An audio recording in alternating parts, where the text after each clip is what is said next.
When the aliens first invaded, they nearly destroyed us.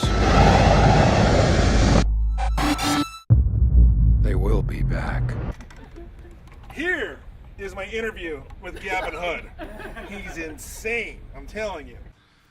Gavin, thanks so much for being on the show. It's great to be on your show, thank you. Is it a little upsetting that the genre of sci-fi is not recognized by the Oscar Academy?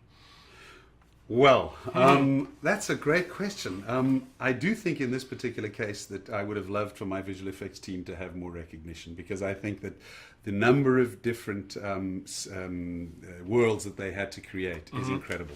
You know, they created the zero-G world in the battle room, where all these kids fly around and do incredible things at high speed, and multiple kids and so on. Seamlessly. And by the way, the physics in this movie is 100% correct, because we create. Did you go on the lollipop and do some crazy things out there on our floor? I'm in store for that. I hope so. I'm going to put him in some of these things that spin him around and make him look crazy.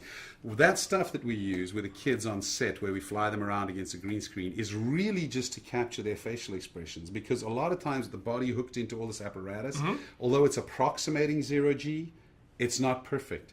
And what Matthew and his team did is they take away the body, use the face, because that's where my emotional performance is coming from, and then reconstruct the body so it's absolutely doing what it would do in zero-G. And it might just be that his arm needs to float more this way.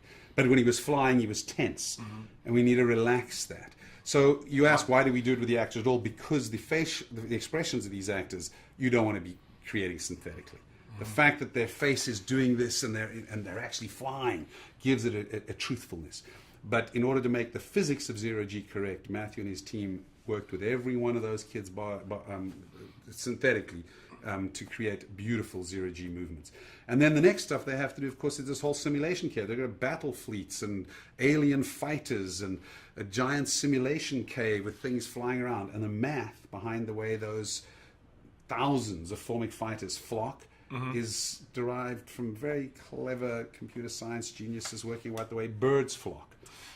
And then they blow up an alien planet, and then they create a queen. I mean, this is incredible visual effects work from these guys, and I'm so proud of their work. Gavin, you talk about the math, and you're talking about hundreds, maybe thousands of people doing their very best work, and it all comes down, the math comes down to one person. How do you corral so much talent? A large stick. And get that vision that you ultimately desire? You hire the greatest people to lead different departments. It's a trickle-down game. I hate to sound, that sounds crazy, but for example, the battle room. All I brought to the table at the beginning was, in the book, it's in a black box. You can't see out of it. I'm up in space. How can I go up into space as a filmmaker and not see out into space? I hope the author will forgive me, but I'm making this a giant glass sphere. And this huge glass sphere that we've got to figure out how we physically construct it in space and attach the battle rooms, the battle school to either end of it. But I want to be able to jump out of that gate and see the earth below me and fly around and change the way light floods through this room, and sometimes put the sun behind the earth so it's eclipsed, so it's more eerie. And in another scene, I want it shafting through this room, all of which I can do if it's a glass sphere. So you walk in, you say to your production designer, "Hey, Ben, how about a glass sphere?" And he goes, I said, "Ben, sit down, think about it." And I'm gone. And you come back to Ben, and he says, "Okay, well, I got this glass sphere, and the way it might be held together structurally is like this." And you go, "Wow, that's great, and now let's just get the dimensions right." So the point is, as a director, you, I hope, bring ideas, but there's no way that you're smart enough to figure out how to actually design that battle school. That's why you have a great production designer. And then there's no way that you're smart enough to figure out how to move those bodies in zero-G. That's why you hire Greg Chamatov as an astronaut consultant who's double PhD and lived on the space station for 6 months. And, you know, his roommate Matthew Butler is the lead visual effects supervisor, who's an aeronautical engineer. And you say, "This is what I'd like to achieve. Can you help me with the math?" Wow. And they go, "The math, you got it?" You go, "Yeah, I got it. Whatever you say." Well, they're actually giving me the wave out of here. But what are you most proud of? Because I understand that you said that you had enough material in Ender's Game for a 13-part series. Yeah, that's Condense it down. But so in the DVD, what are some of the things that you're most proud of? Is it the commentary, featurettes? no. I think what I'd love for people to have a look at is I could make this film longer and longer, and there's a part of me that wishes it was longer. It could happen, though. Oh man! A So there are director's some cut? scenes. Yeah, no. The tricky thing with director's cuts when you've got a huge visual effects movie is that in order to have those cuts, you need the shots, and the shots require an enormous amount of money to make the shots. So if you haven't made the shots, you can't.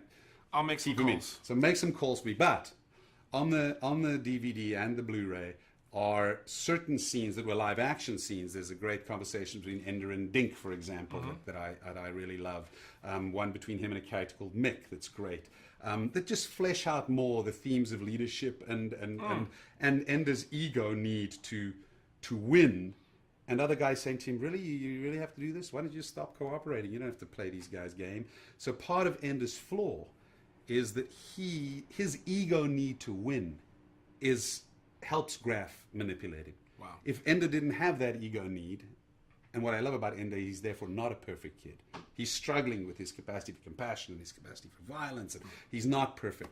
And some of the scenes on the DVD, the deleted scenes, will flesh those ideas out a little more. Plus, we have a 45-minute making of documentary, which is huge. It's sweet. On the Blu-ray.